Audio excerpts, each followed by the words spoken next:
하나님의 말씀 함께 보시겠습니다. 여호수아서 5장 2절에서 9절입니다. 여호수아서 5장 2절에서 9절, 여호수아 5장 2절에서 9절입니다.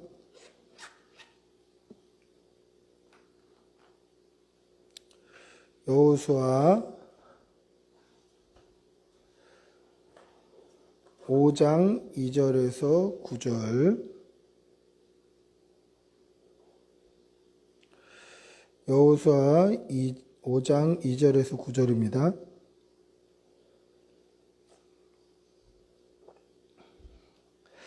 우리 좀 본문이 깁니다마는 우리 천천히 한 목소리로 함께 읽겠습니다.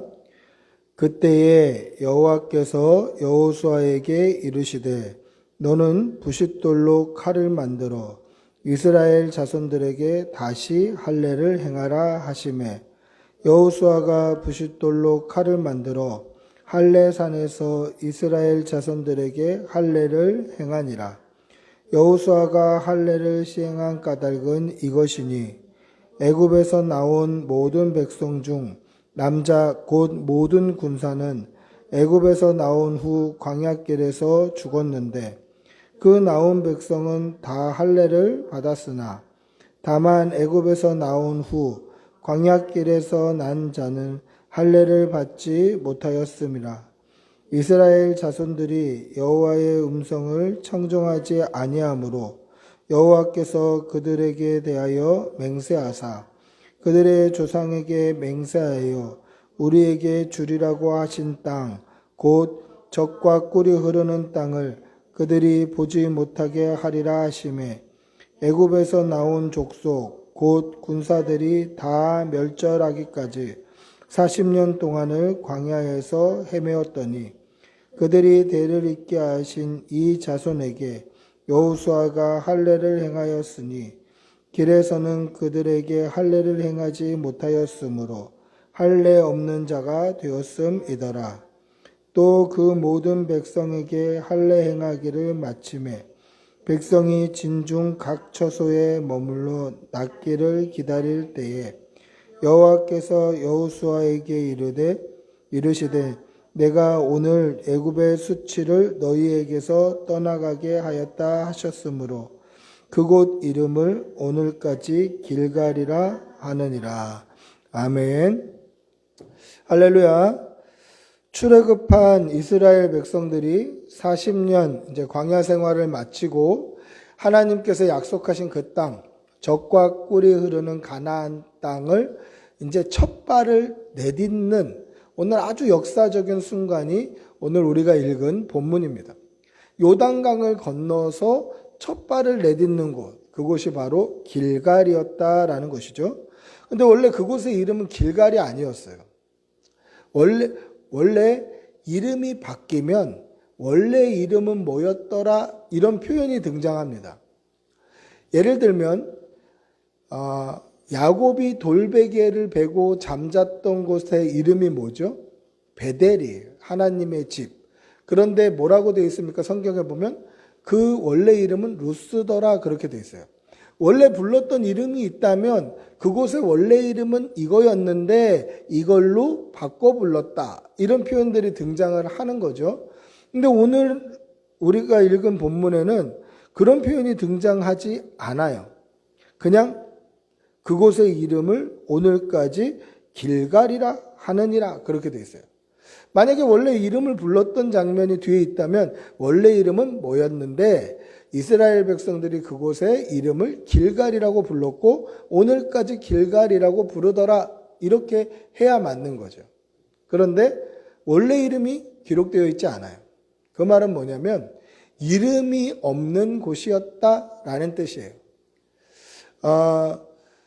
고대 역사학자인 요세푸스라는 사람이 쓴 이 유대 고대사라는 책에 보시면 이렇게 되어 있습니다. 길갈은 원래 거민이 살지 않았고 경작도 하지 않은 곳이었으나 이스라엘이 진을 쳤기 때문에 처음으로 길갈이란 이름을 갖게 되었다라고 기록되어 있어요. 거기 사는 사람이 없는 거예요. 그냥 광야예요, 광야. 그리고 경작도 안 돼요. 사람도 없고 경작도 안 되니 사람들이 거기를 뭐라고 부를 이유가 없는 거예요. 그 이름 없는 땅이에요. 이름 없는 땅. 그곳에서 진을 치고 처음으로 그곳을 길갈이다라고 했다라는 것이죠. 그럼 길갈이라는 말이 무슨 뜻인가? 길갈이라는 말은요, 수레바퀴가 굴러가는 그 모양이 길갈이에요. 길갈이라고 하면 굴러가다라는 뜻이에요. 수레바퀴가 둘둘둘둘 굴러서 뭐 누가 끄는 사람이 없어도 미는 사람이 없어도 내리막길에 수레바퀴가 둘둘둘둘 굴러서 나를 지나가는 것. 이게 길갈이에요. 그래서 굴러갔다, 떠나갔다. 이 말이 길갈이라는 말이에요. 그러니까 수치가 굴러갔다, 수치가 떠나갔다라는 표현이죠. 우리 오늘 읽었던 9절 본문 한번 다시 읽어볼까요? 9절입니다. 시작. 여호와께서 여호수아에게 이르시되 내가 오늘 애굽의 수치를 너희에게 떠나가게 하였다 하였으므로 그곳 이름을 오늘까지 길갈이라 하느니라. 애굽의 수치를 너희에게서 떠나가게 하였다 하셨으므로 떠나가다. 이게 길갈이에요. 굴러갔다, 떠나갔다. 이게 길갈이라는 것이죠. 여러분, 그럼 애굽의 수치가 떠나갔다라고 얘기하면 번뜩 무슨 생각이 듭니까? 아, 애굽에서 종살이했던 삶이 이제는 드디어 약속의 땅 가나안에서 자유로운 사람이 되었다라고 그냥 퍼뜩 생각이 들어요. 아, 이게 애굽의 수치를 떠나간 거구나. 종살이했던 우리가 자유자가 되었다. 이게 애굽의 수치가 떠나갔다라는 말이다. 뭐 이런 생각이 퍼뜩 들죠. 근데 만약에 그렇다면 애굽에서 나왔을 때 이미 그곳이 길갈이 되어야 돼요. 애굽의 수치가 떠나갔다.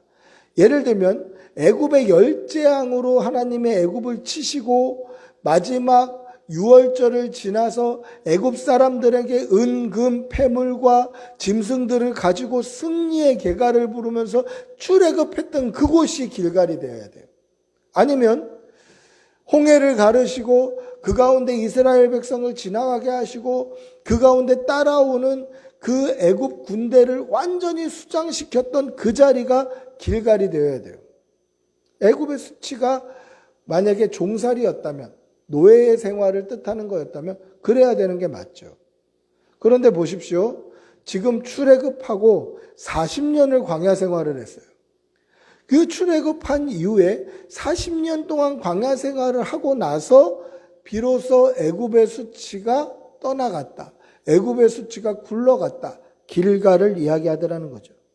그러니까 이것은 그냥 단순히 애굽 종살이 하던 삶에서 자유로운 삶이 되었다. 이것이 길갈은 아니다라는 거예요. 여러분, 오늘 우리가 읽은 본문의 주제가 뭘까요?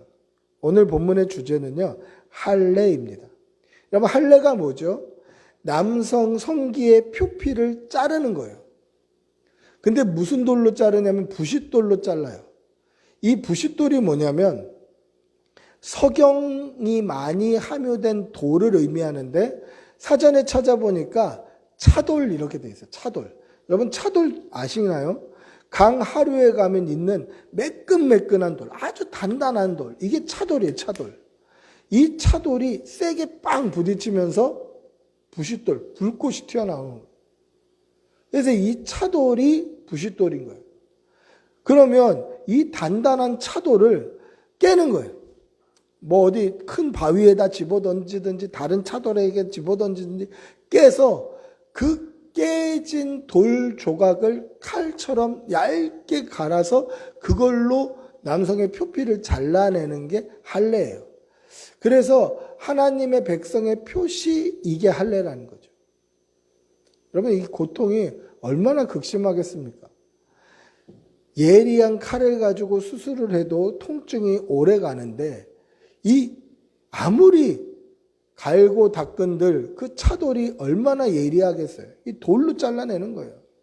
잘 잘라지겠습니까? 막 힘으로 누르고 비비고 막 이럴 거 아닙니까? 아주 극심한 고통을 가져오는 게 할례, 하나님의 백성의 표시, 하나님의 백성의 상징이었다라는 것이죠. 이스라엘 백성들은 40년 동안 광야 생활을 하면서 하나님의 백성의 표식인 할례가 끊어졌습니다. 애굽에서 종살이 할 때에는 그래도 그 가운데 할례를 행했어요. 그런데 광야에서 나오고 나서는 애굽에서 나오고 나서는 광야 생활을 하면서는 할례를 행하지 못했습니다. 그 이유가 뭡니까? 할례 받았던 1세대들이 자신의 자녀들에게 할례를 행하지 않은 거예요. 할례 받았던 사람들이 40년 광야 생활하면서 다 죽었습니다. 그러니까 나중에 나온 이 광야에서 태어났거나 그때 아직 성년이 되지 못했던 이런 사람들은 할례를 받지 못했다라는 거예요. 그걸 오늘 뭐라고 표현하고 있습니까?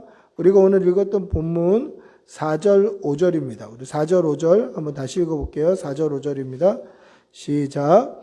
여호수아가 할례를 시행한 까닭은 이것이니 애굽에서 나온 모든 백성 중 남자 곧 모든 군사는 애굽에서 나온 후 광야길에서 죽었는데 그 나온 백성은 다 할례를 받았으나 다만 애굽에서 나온 후 광야길에서 난 자는 할례를 받지 못하였음이니라. 뭐라고 되어 있습니까? 여호수아가 할례를 시행한 까닭은 뭐냐? 지금 있는 백성들은 할례를 받지 못했기 때문에 할례를 시행했다라는 거예요. 여러분, 하나님의 백성의 표시, 하나님의 백성으로서의 표시를 왜 약속의 땅 가나안에 들어가는 목전에서 행할 필요가 있었냐? 왜 그랬습니까? 그들에게 하나님의 백성의 표시가 없는 거예요. 하나님의 백성의 표시가 없는데 약속의 땅, 아직 이방인들이 살고 있는 그 지역, 그 가나안 땅을 들어가면 그냥 그 사람들이나 우리나 다 똑같이 살아가는 거예요. 하나님의 백성으로서의 정체성을 잃어버리게 되는 거죠. 그래서 그 땅 가운데 들어가기 전에 하나님의 정체성, 하나님의 백성의 정체성을 확립시킬 필요가 있었다라는 거죠. 그래서 할례를 하는 거예요. 여러분, 이 사실이 오늘 우리에게는 어떻게 적용할 수 있습니까? 우리도 이 땅 가운데 들어가서 하나님의 백성으로서의 정체성을 가지고 살아야 된다라는 거예요. 이 세상 가운데 우리가 직장 또 일하는 가운데 사람들을 만나는 그 모든 상황에서 하나님의 백성으로서의 정체성을 잃어버리면 이방인과 똑같다는 거예요. 그래서 우리에게도 영적인 할례가 필요해요. 그게 뭡니까? 믿음이에요, 믿음. 믿음을 가지고 살아야 한다라는 것이죠. 오늘 이스라엘 백성들이 길갈에서 할례를 받아야 했던 이유가 뭡니까? 할례를 받아야 했던 이유는 하나님의 백성으로서의 정체성을 확립하고 그 땅을 점령하기 위해서 할례가 필요했다라는 것이죠. 사랑하는 성도 여러분, 믿음으로 하나님의 백성의 정체성을 가지고 이 세상을 살아가시기를 바랍니다. 이 땅을 믿음으로 정복하시고 믿음으로 이겨내는 그러한 성도들이 되시기를 축복하고 기도합니다. 할렐루야. 길갈에서 할례를 받아야 하는데 이 할례 받는 일이 애굽의 수치를 떠나가게 하는 것, 애굽의 수치를 굴러가게 하는 것이 바로 할례다라는 것이죠. 여러분, 왜 할례가 애굽의 수치를 떠나가게 하는 것입니까? 우리 7절 한번 다시 읽어볼까요? 7절입니다. 같이 읽어보겠습니다. 7절 시작. 그들의 대를 잇게 하신 이 자손에게 여호수아가 할례를 행하였으니 길에서는 그들에게 할례를 행하지 못하였으므로 할례 없는 자가 되었음이었더라. 할례 없는 자가 되었다라는 이 표현에 우리는 좀 주목해야 됩니다. 할례 없는 자가 되었더라. 여러분, 할례가 뭐라고 말씀드렸죠? 하나님의 백성의 상징, 하나님의 백성의 표식이에요. 하나님의 백성의 표식이 없다. 이것이 할례 받지 못한 자가 되는 것. 할례 없는 자가 되는 것이에요. 여러분, 할례를 받으면요, 극심한 고통 때문에 일주일 동안은 적어도 아무것도 못해요. 제가 아까 말씀드렸잖아요. 이게 무슨 뭐 지금처럼 아주 예리한 수술용 칼이 있는 것도 아니고, 그리고 지금처럼 아주 예리한 가위가 있는 것도 아니에요. 차돌을 깨가지고 그 차돌을 가지고 깨진 차돌로 남성의 표피를 자르는 거예요. 이게 뭐 쓱 잘리겠습니까? 대고 누르고 비비고 막 이럴 거 아닙니까? 그리고 돌로 몸에 상처를 냈으니 염증이 생길 수도 있는 거예요. 소독이나 제대로 되겠습니까? 아주 극심한 고통을 당하는 거예요. 이 고통이 얼마나 컸던지 그것을 잘 알 수 있는 대목이 어디입니까? 야곱의 그 자녀들 중에 딸 디나가 세겜 추장에게 성폭행을 당합니다. 세겜 추장의 아들 세겜에게. 그 동네 사람들을 구경하러 갔다가 이 디나가 세겜 추장의 아들인 이 세겜에게 성폭행을 당해요. 성폭행을 당한 후에 내가 너를 사랑하니까 우리가 결혼합시다 이렇게 얘기를 한 거죠. 그때 야곱의 이 아들들, 혈기왕성한 아들들이 화가 난 거예요. 그런데 꾹 참고 우리가 너희랑 결혼하려면 너희도 하나님의 백성의 표시인 할례를 받아야 된다. 할례를. 그래서 세겜 사람들이 다 할례를 받습니다. 그리고 그 고통이 가장 극심한 둘째 날 밤에 급습을 해서 세겜에 있는 모든 남성을 다 죽여버려요. 여러분, 야곱의 아들들 중에 이 혈기왕성한 아들들이 급습해서 세겜에 있는 남자들을 죽일 때 한 번에 다 죽일 수 있나요? 그렇지 않겠죠. 보이는 대로 죽일 거 아닙니까? 그런데 이것을 방어하거나 싸울 엄두를 못 낼 정도로 이게 고통스러운 거예요. 막 사람들이 죽어나가도 막 죽어나가는 소리인지, 이게 할례 때문에 아픈 건지 무슨 신음인지 분간을 못 하는 거예요. 그리고 누가 쳐들어와도 이 뭔가 칼이나 창이나 하다못해 몽둥이라도 들고 싸워야 되는데 이 엄두가 안 날 정도로 고통이 극심한 거예요. 그 정도로 고통이 극심해요. 그런데 이 할례를 하지 않은 것이 뭐라고 되어 있습니까? 성경에서 할례 없는 자가 되었다라는 것이죠.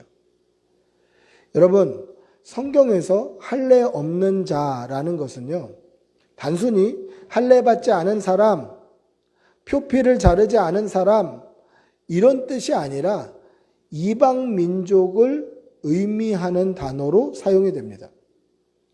그래서 히브리어 원어를 보면 히브리어 원어 사전에 뭐라고 되어 있냐면 할례 없는 자라는 뜻의 단어를 뭐라고 표현하고 있냐면 표피를 가지고 있는, 할례를 받지 않은, 이런 뜻을 넘어서 경멸을 뜻하는 단어로 할례를 행하지 않은 이방인을 가리키는 말로 사용되었다라고 기록되어 있어요.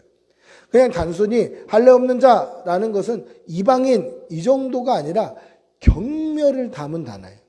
무시하는 거예요. 인종차별을 하는 거예요. 하나님의 백성, 선택받은 민족, 나는 선민이다. 그러니 하나님의 백성의 표식이 없는, 할례 받지 않은 자들은 경멸의 뜻을 담아서 이방인, 하나님의 버림받은 자들 또는 심판받을 자들, 이렇게 표현하는 게 할례 없는 자들이라는 단어의 뜻이에요. 한번 찾아서 읽어볼까요? 사사기 14장에 보시면 사사기 14장에 삼손이 블레셋으로 내려가서 딥나 여인을 보고 그 여자에게 장가들려고 할 때에 삼손의 부모가 했던 말이 14장 3절에 기록되어 있습니다. 사사기 14장 3절 제가 읽어드리겠습니다. 그의 부모가 그에게 이르되 내 형제들의 딸들 중에나 내 백성 중에서 어찌 여자가 없어서 네가 할례 받지 아니한 블레셋 사람에게 가서 아내를 맞으려 하느냐 하니 삼손이 그의 아버지에게 이르되 내가 그 여자를 좋아하오니 나를 위하여 그 여자를 데려오소서 하니라. 이때 블레셋 사람을 뭐라고 표현합니까? 할례 받지 아니한 블레셋 사람. 그래서 인종차별적인, 그러니까 우리는 선택받은 민족이고 저것들은 하나님의 선택받지 못한 인간들이다. 이런 경멸의 의미를 담은 것이 할례를 받지 않은 사람이에요. 할례 없는 자라는 표현이죠.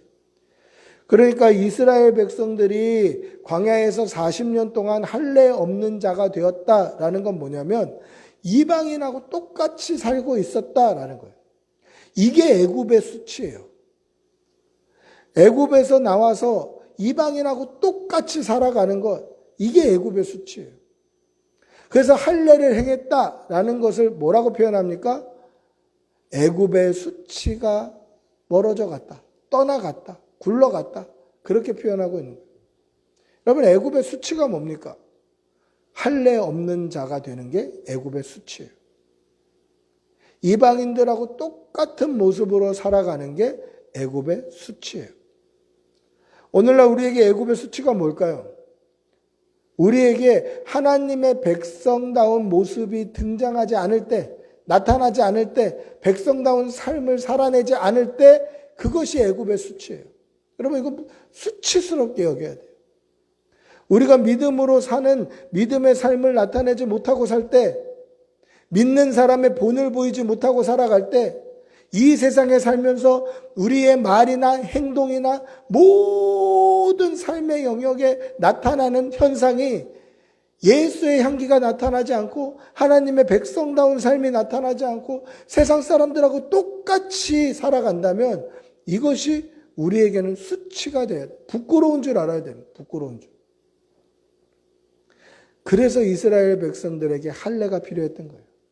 이제 약속의 땅 가나안에 들어가면 그곳에 가나안 거민들이 아직 살고 있어요. 그 땅 가운데서 하나님의 백성의 상징, 백성의 표식을 나타내라.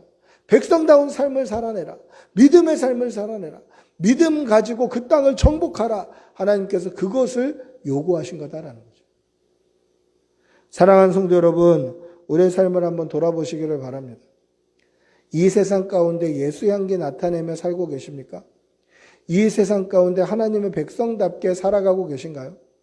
만약에 그렇지 않다면 그리스도인으로서 하나님의 자녀로서 수치스럽게 여겨야 돼요. 창피하다. 창피하다. 그렇게 살아야 돼요. 그 하나님의 백성으로서 살지 못한 이 수치가 떠나가기를 간절히 기도하시는 여러분들이 되시기를 바랍니다. 여러분, 하나님의 백성으로 하나님의 백성답게 구별된 삶을 살아가는 성도들이 되시기를 바랍니다. 만약에 구별되지 않고 세상 사람이나 성도나 이 세상에 믿지 않는 사람이나 그리스도인이나 똑같이 살아간다면 그것은 우리에게 있어서 애굽의 수치다라는 것이죠. 할례가 애굽의 수치를 떠나가게 하는 거예요. 오늘을 살아가는 우리에게 필요한 할례는 뭡니까? 세속에 물들지 않고 세상과 구별되어 살고 믿음으로 세상을 이기며 사는 것이 우리에게 필요한 믿음의 할례다라는 것이죠. 사랑하는 성도 여러분, 세상과 구별되어 세상에 속한 말이나 행동을 하지 않고 구별된 성도로 천국을 소망하며 날마다 믿음으로 살아내는 귀한 성도들이 되시기를 축복하고 기도합니다. 할렐루야. 오늘로써 한국교회가 잘못 알고 있는 101가지 성경 이야기를 가지고 그것을 참고해서 말씀을 나눴는데요. 오늘로써 이제 수요 예배를 이렇게 라이브로 하는 수요 예배는 당분간 하지 않으려고 합니다. 제가 수요 예배를 하지 않는다라고 이렇게 광고를 했더니 저희 큰아들이 수요 예배 왜 안 하냐고 물어보더라고요. 그냥 안 하는 것은 아니고요. 잘 준비해서 수요일 이 시간에 유튜브를 촬영해서 영상을 올리려고 합니다. 근데 아직 그걸 준비하고 또 저도 배우고 연습하고 하는 그러한 과정이니까요. 잘 준비해서 뭐 이렇게 예배 형식이 아니라 이 땅을 살아가면서 우리에게 필요한 말씀 이런 것들을 아주 쉽고 편하게 제가 이렇게 뭐 정장을 입고 서는 게 아니라 평상복을 입고 그냥 아주 편하게 얘기하는 말로 그렇게 말씀 나눔을 할 유튜버 그거 영상을 준비해서 매주 올리려고 지금 준비하고 있습니다. 그러니 기다려 주시고 수요 예배가 아니라 우리는 이제 또 그런 말씀 나눔, 은혜 나눔으로 다시 만날 것이다 생각하시면 되겠습니다. 우리 한번 같이 기도하겠습니다. 같이 기도할 때에 하나님, 우리가 이 땅을 살아갈 때에 하나님의 백성답게 살게 해주십시오. 하나님의 백성다운 삶을 살게 해주십시오. 믿음의 삶을 살게 해주십시오. 하나님의 백성답게 살지 않는다면 그게 우리에게는 수치스러운 일임을 잊지 말게 하여 주시오. 믿음으로 백성다운 삶을 살아내는 귀한 성도들 다 되게 해달라고 우리 주님의 이름 한번 부르고 같이 기도하겠습니다.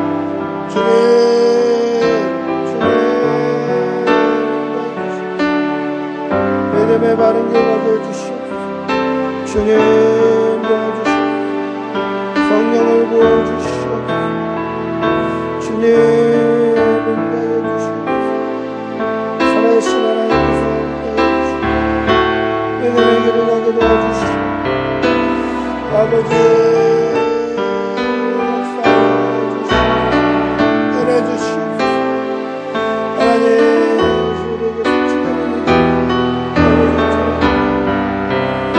믿음으로 살아내는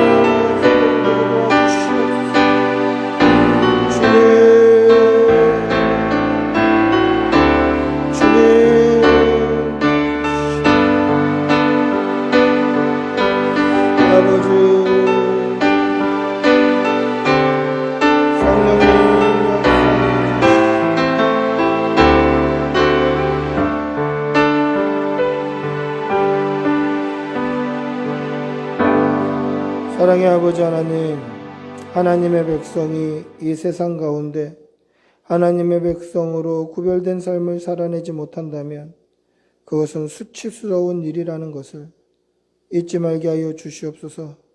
날마다 믿음으로 살게 하여 주시고 우리가 믿음으로 살아갈 때에 우리의 삶이 우리의 기쁨이 되게 하여 주시고 살아계신 하나님께서 우리의 주인 되어 주시어서 이 땅에서의 삶이 하나님의 백성다운 삶, 예수 향기 나타내는 삶 되게 해주시고 구별된 믿음으로 하나님께 영광 돌리는 성도들 다 될 수 있도록 도와주시옵소서.